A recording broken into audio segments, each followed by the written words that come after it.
But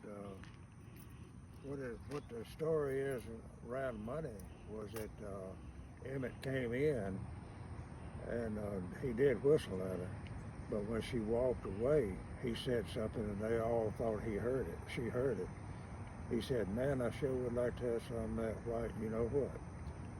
Wow. And that's what they said that he was heard. That's what all the people around money that were talked to, you know, that's what they said about it. So he basically thought that Emmett Till was saying something sexually towards his wife. That's what it was. But Mose had told him, his granddad told him before he came down to money, he said, "Son, when you go to Money, Mississippi, don't act like you in Chicago. For real.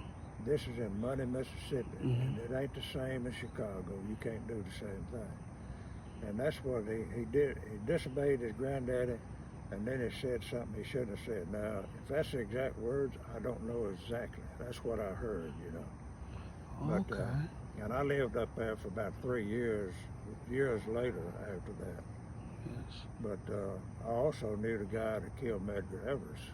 Yes. You remember Medgar? Yes. Okay. In Jackson, Mississippi. Yes. Yeah. He was killed in his car at his house. No.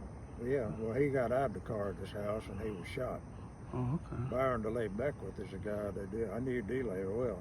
I knew his son. In fact, the boy lives here, and my brother graduated with his son from high school. Mm-hmm. But I knew them. My mother and Ms. Beckwith were good friends before she died.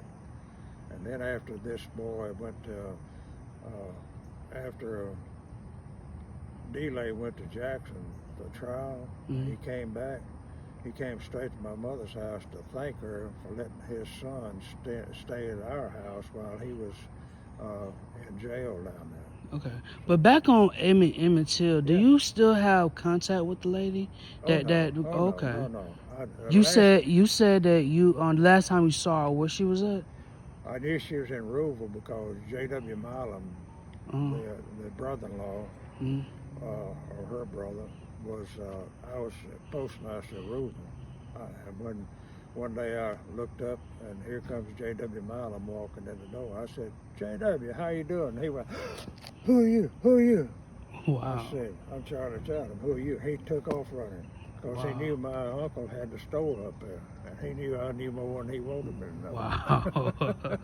That's funny. Yeah, it is funny. But do you remember the day, like what happened, like the day you heard that little boy got killed? The day that happened, I was in the Mississippi National Guard. I lived in Greenwood at that time. I was still in high school. Okay.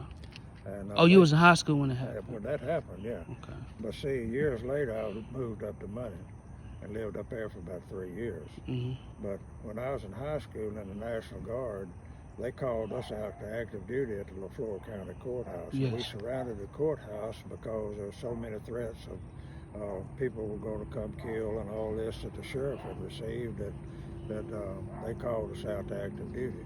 Okay. But nothing happened, you know. It was that's just the way it was. Wow. Well, y'all heard it, folks. What's your name, sir? Charlie Chatham. Mr. Charlie Chatham. All right.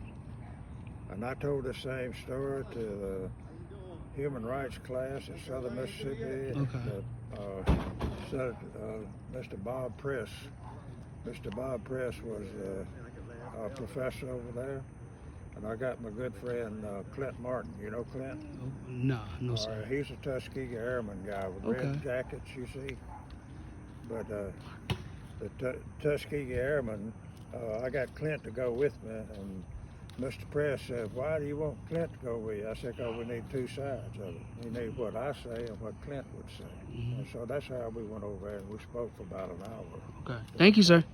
Yeah. Thank you.